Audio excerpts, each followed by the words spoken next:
Le week-end de Ferrari lors du Grand Prix d'Imola a été marqué à la fois par des moments prometteurs et de grandes frustrations.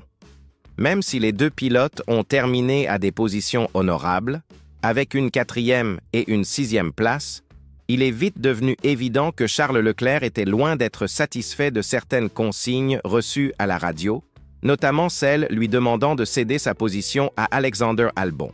Cela soulève une question. L'écurie de Maranello devrait-elle revoir sa communication interne?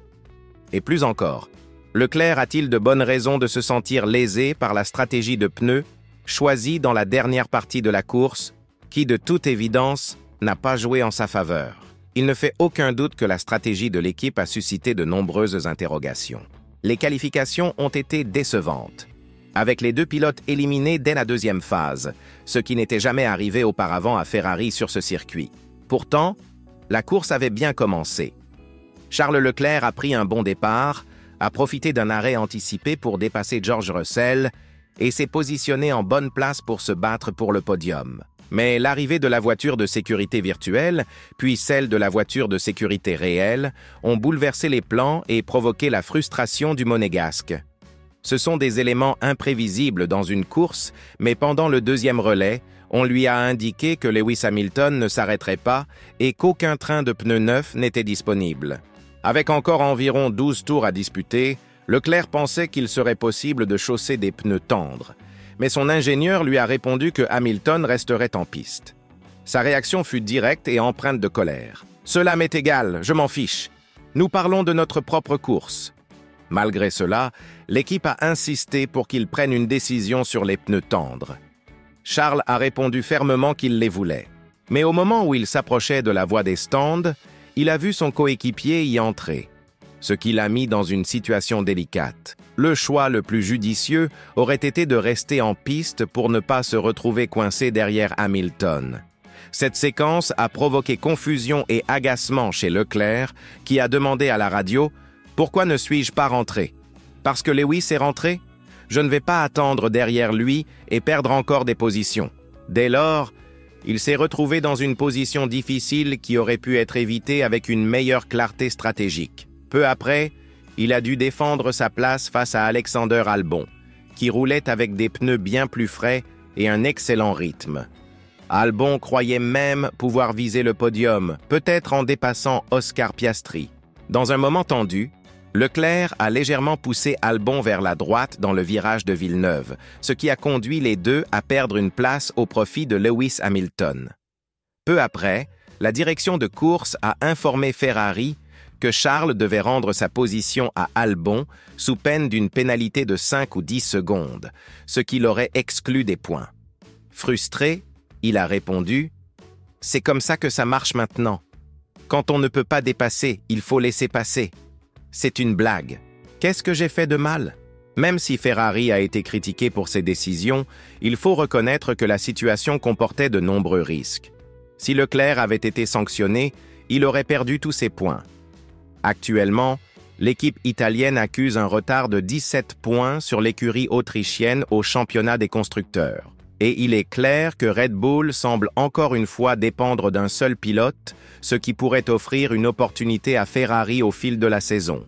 À l'inverse, on a pu constater une grande différence dans l'attitude des pilotes. Lewis Hamilton, septuple champion du monde, s'est montré très satisfait du comportement de la voiture et de la stratégie mise en place par son équipe. Même s'il a profité de l'incident entre Leclerc et Albon, il a salué le travail de son équipe. Lors de son échange avec son ingénieur après la course, il a exprimé sa joie et sa reconnaissance. « Superbe course, les gars. Arrêt parfait, stratégie impeccable. La voiture était excellente aujourd'hui. Je suis très reconnaissant et content. » Il a ajouté « Continuons à pousser. Si nous nous améliorons en qualification, nous pouvons nous battre pour la victoire. » Quand son ingénieur a évoqué la qualité de ses dépassements, Hamilton a répondu avec enthousiasme « Oui, j'ai tout donné, mon pote. J'ai vraiment attaqué. » Dans l'ensemble, il est clair que l'ambiance au sein de l'équipe est partagée.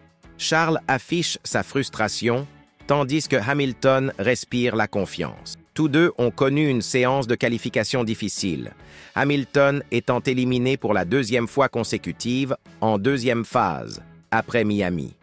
Pourtant, le rythme en course s'est nettement amélioré. Ferrari semble avoir compris un point essentiel. La voiture manque de performance avec des pneus neufs, ce qui nuit gravement aux qualifications.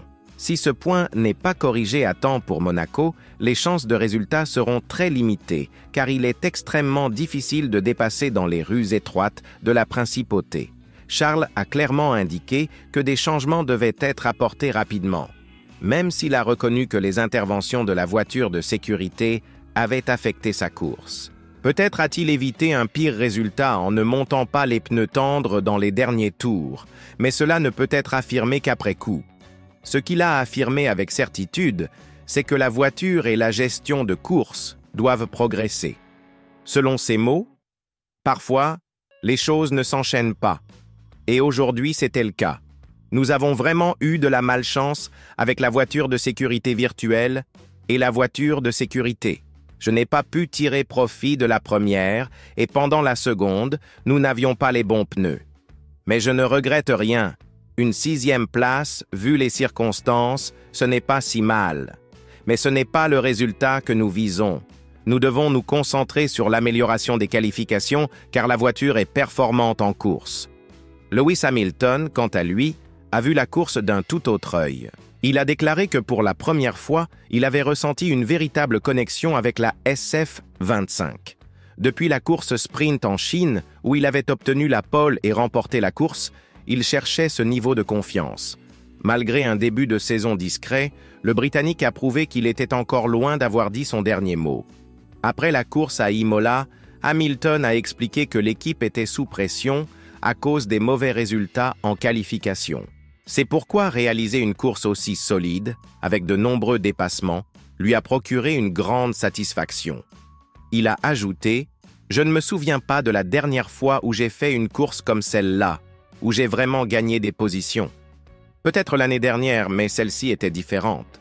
Surtout parce que je suis désormais dans la voiture rouge, et je ne l'avais encore jamais fait. » Ressentir enfin cette connexion avec la voiture et progresser tout au long de la course, c'était vraiment agréable. À présent, tous les regards se tournent vers le prochain défi à Monte-Carlo, où la règle des 2 arrêts obligatoires influencera fortement les stratégies. S'il y a bien un domaine où Ferrari excelle en cette saison 2025, c'est celui des arrêts au stand.